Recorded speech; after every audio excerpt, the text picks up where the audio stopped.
মঙ্গোলীয় জাতির জনক Genghis Khan ইতিহাসের এক স্মরণীয় ব্যক্তিত্ব। কারো কাছে তিনি লুটেরাজ, খুনি কিংবা প্রতিশোধপরায়ণ এক পাগলা রাজা, আবার কারো কারো কাছে তিনি রীতিমতো নায়ক। তবে সবচেয়ে অবাক করা ব্যাপার হলো তার মৃত্যু নিয়ে রয়েছে সবচেয়ে বড় রহস্য। বিস্তারিত ডেস্ক রিপোর্টে। ইতিহাসের পাতায় এমন সব অসমাপ্ত রহস্য রয়েছে যা এখনো পর্যন্ত অজানাই রয়ে গেছে।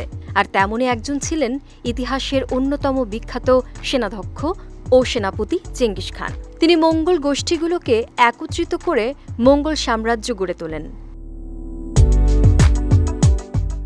চেঙ্গিস খানের জীবন নিয়ে বলতে গেলে হয়তো বলাই শেষ হবে না, তবে তার মৃত্যু নিয়ে রয়েছে হাজারো প্রশ্ন, যেসব প্রশ্নের কোনো উত্তর এখনও মেলেনি। 1227 সালে চীনে ঘোড়ার পিঠ থেকে পড়ে চেঙ্গিস খানের মৃত্যু হয়।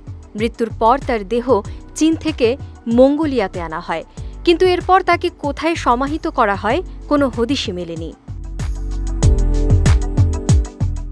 চেঙ্গিস খানের শেষ ইচ্ছা অনুযায়ী তাকে মঙ্গোলিয়ার কোনো এক অজ্ঞাত স্থানে সমাহিত করা হয়। জানা যায়, চেঙ্গিস খানের মরদেহ নিয়ে মঙ্গোলিয়ার রাস্তায় শোকাহত সেনারা যখন হাঁটছিল, তখন তারা পথে যাদের দেখা পেয়েছে তাদেরই হত্যা করেছে। তাছাড়া তার শেষকৃত্যে উপস্থিত সবাইকেও হত্যা করা হয়, কারণ তারা সমাধিস্থলের কোনো প্রত্যক্ষদর্শী রাখতে চাননি। এমনকি চেঙ্গিস খানের সমাধির সব চিহ্ন মুছে দিতে সেনারা সমাধির ওপর দিয়ে 1000 ঘোড়া চালিয়ে দেয়। এরপর সেখানে গাছপালা লাগিয়ে গভীর জঙ্গল তৈরি করে দেওয়া হয়। আরেক বর্ণনায় পাওয়া যায়, মৃত্যুর আগেই চেঙ্গিস খানের কবর খোঁড়ার কাজে নিয়োজিত 2500 শ্রমিককে হত্যা করে তার বাহিনীর অন্য একদল সৈন্য। সেই সৈন্যদের পরবর্তীতে হত্যা করে তারই বাহিনীর আরও একদল সৈন্য, যারা সমাধিস্থলে উপস্থিত ছিল না।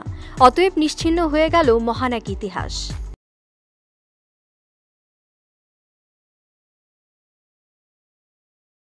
পৃথিবীর অনেক মানুষই বিশ্বাস করে চেঙ্গিস খানের সমাধিতে আছে অমূল্য রত্ন ভাণ্ডার।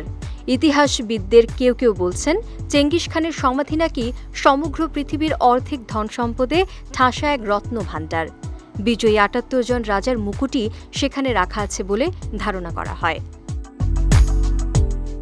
বিজয় টিভি নিউজ ডেস্ক।